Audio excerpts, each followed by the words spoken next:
Gente, e sabe quem eu vou tirar aqui do forno agora? Vejam só.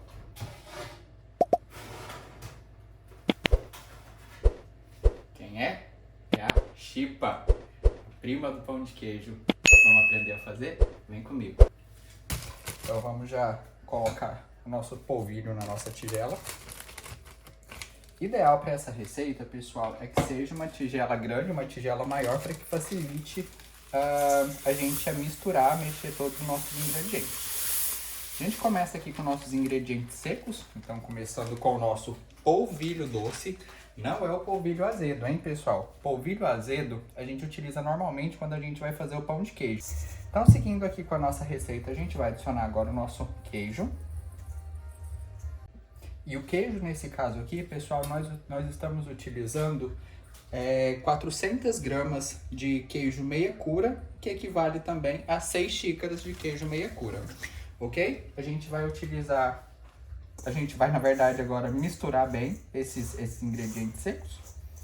E é com a mão mesmo, tá, pessoal? Nossos ingredientes secos, a gente vai utilizar 1 colher de chá de sal. O sal, pessoal, tem uma atenção porque acontece de às vezes a gente comprar um queijo meia cura, um queijo curado e ele ser um queijo salgado. Então se atente a isso também, tá? Agora a gente mistura aqui o nosso queijo e a gente vai adicionar 2 colheres de manteiga temperatura ambiente. Agora com a ponta do dedo a gente vai juntar esse polvilho, esse sal e esse queijo com essa manteiga. Então a gente vai apertando ele até a gente juntar bem esse polvilho. E o que é bacana, pessoal, desse biscoito é que a gente pode fazer uma quantidade maior, como eu estou fazendo nesse caso, e congelar. Então a gente modela as chipas ou o biscoito de queijo e a gente leva ele modelado para o congelador. A gente leva numa assadeira e assim que ele tiver endurecido, já tiver ali bem rígido, a gente tira e pode armazenar num saco plástico, obviamente, e guardar. E aí, quando você quiser fazer a utilização, você tira do congelador e ele vai direto para o forno. Então, para um café da manhã, para um lanche da tarde, ter no congelador é bem interessante. No congelador, no freezer, ajuda bastante. É aquela carta na manga para quando a gente recebe uma visita. E agora que a gente já tem misturado bem a manteiga com o polvilho doce e o sal, a gente vai acrescentar 4 ovos, ok? 4 ovos inteiros. 4 ovos de galinha feliz.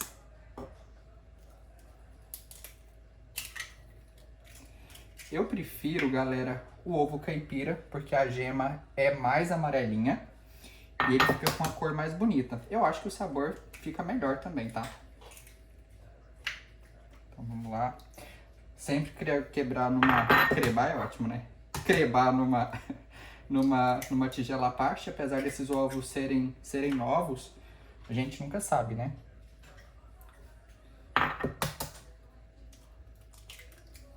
Então, vamos lá acrescentar os nossos 4 ovos. E agora, novamente, com a ponta aí dos dedos, a gente vai incorporando esse ovo.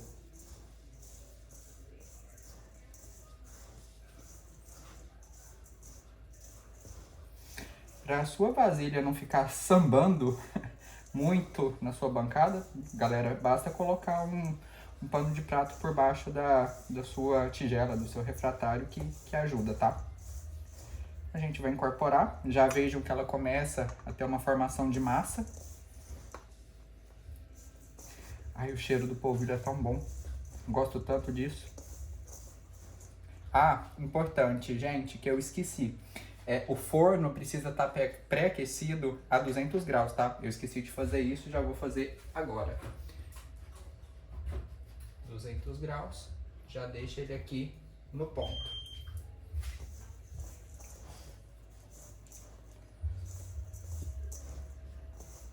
E agora, a gente já pode começar a adicionar o nosso leite. O leite, pessoal, é importante vocês levarem em consideração que pode ter uma variação, tá? O que eu vou mostrar para vocês aqui é o ponto da massa, então se atentem ao ponto da massa, porque de acordo com o ponto vocês vão aí em casa dosando o leite. Por quê? Porque de acordo com o polvilho ou até mesmo o queijo ser seco ou menos seco pode influenciar nessa quantidade.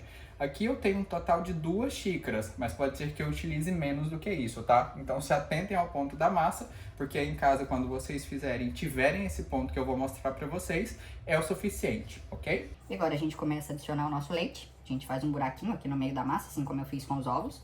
E a gente começa a adicionar. Então, como eu mencionei pra vocês, a gente vai aqui com bastante cuidado, porque se eu adicionar muito leite nesse momento, pode ser que depois que eu tenha que adicionar mais polvilho. E aí eu posso ter uma variação no meu biscoito.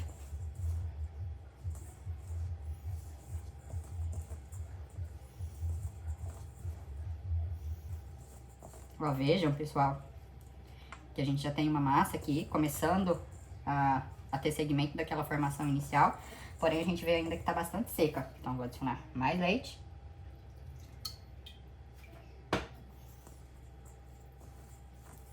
A gente vem incorporando tudo bem incorporado.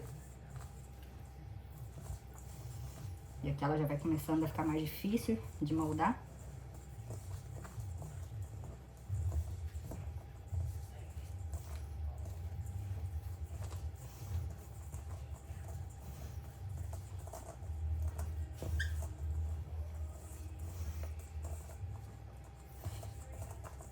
Preciso de mais um pouquinho de leite, não muito, porque ela já tá quase no ponto.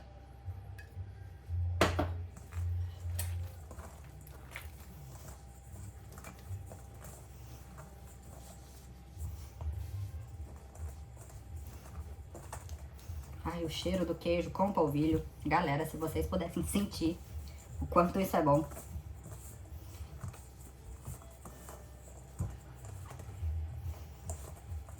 Já tem um pouco ainda de polvilho aqui no fundo.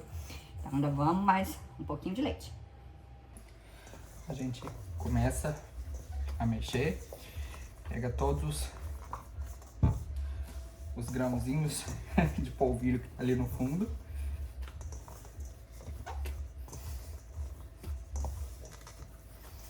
Atenção com a massa, pessoal, porque ela precisa ser uma massa firme, mas quando a gente faz os rolinhos, ela não pode quebrar, tá vendo? Esse é o formato da chipa. Obviamente isso aqui é uma mini chipa, mas quando a gente faz os rolinhos e a gente transforma ele nessa ferradura, vamos chamar assim, ela não pode partir, ok? Ela não pode rachar. Se ela rachar, significa que a massa ainda tá seca. Então fiz a minha ferradurazinha, não rachou, significa que a massa tá ótima. Ah, G, eu vou fazer essa massa da chipa e eu nunca fiz. É necessário descansar como uma massa de pão? Não, não é necessário descansar como uma massa de pão, tá, gente? Aqui a gente já terminou, a gente já vai moldar. Outra coisa, pessoal, não tenham medo de provar a massa, tá? Eu tô achando um pouco sem sal ainda, então vou colocar mais uma pitadela de sal. E vamos mexer.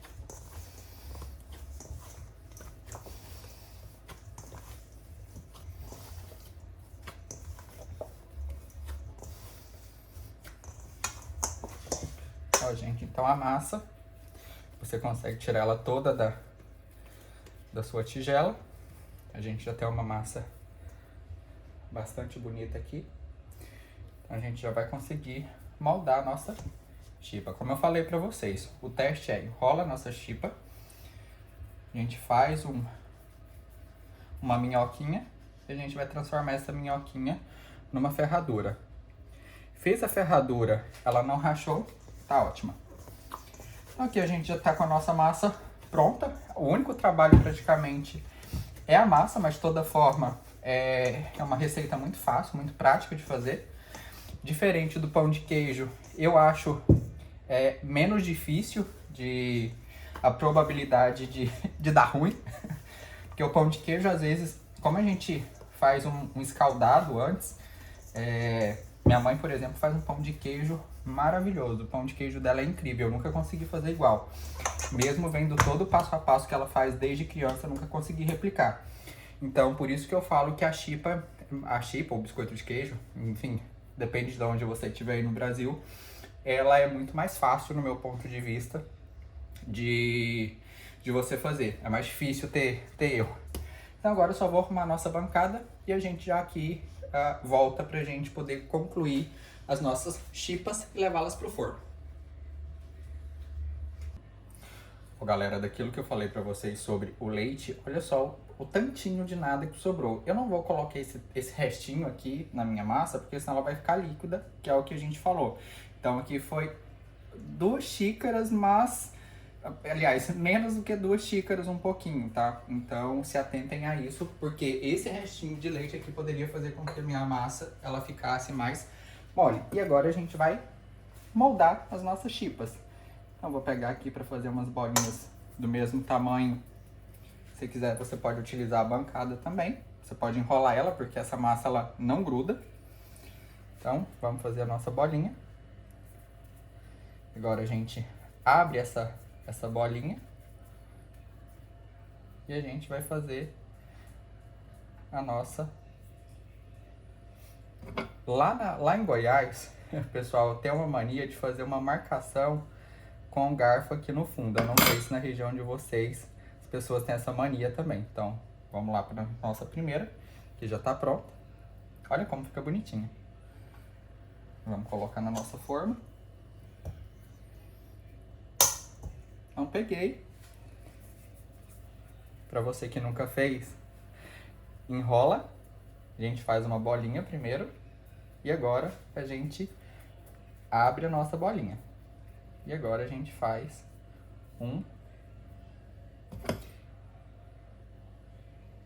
Isso aqui, pessoal, é só pra deixar ela mais bonitinha, tá? Não tem necessidade de fazer, não. É só um tchan, uma decoração.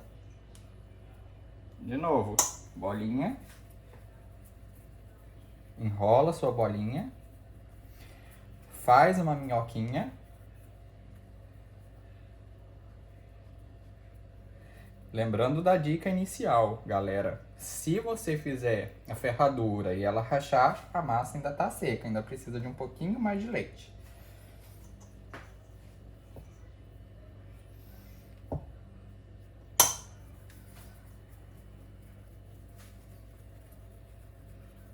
Deixa eu fazer uma bancada para vocês verem.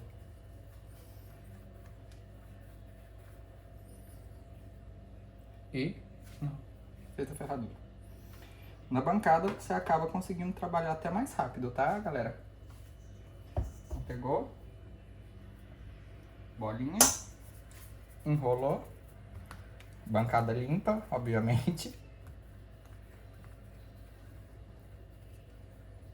E ok.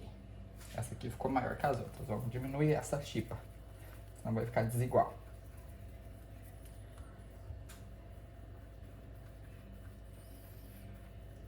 E ok.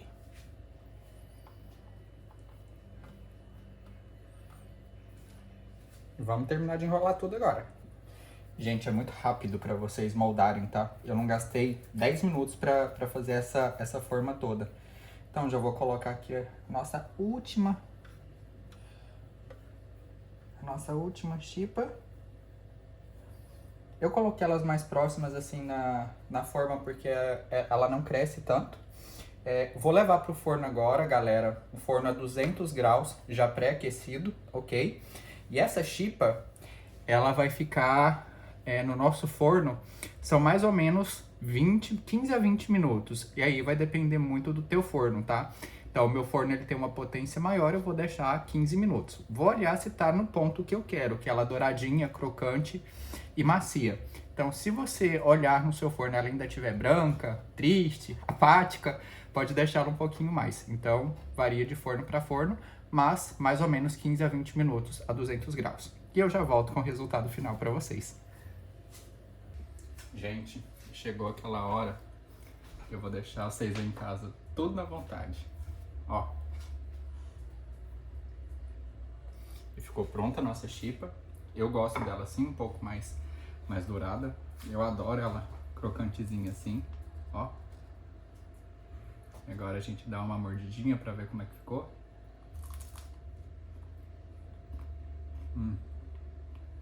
É muito bom. Façam em casa, pessoal. Eu vou até falar de boca cheia. Vai um cafezinho aí também. Pessoal, façam em casa. É muito gostoso, é muito fácil de fazer, muito simples. Deixem aqui nos comentários o que vocês acharam dessa receita. Compartilhem com aquelas pessoas que querem aprender a fazer uma boa chipa. E não se esqueçam de se inscrever no canal, que é muito importante para mim, para que o YouTube entenda que de fato meu conteúdo tem alguma relevância e entregue para mais e mais pessoas. Muito obrigado por me assistir até aqui. Até o próximo vídeo. Um beijo para vocês.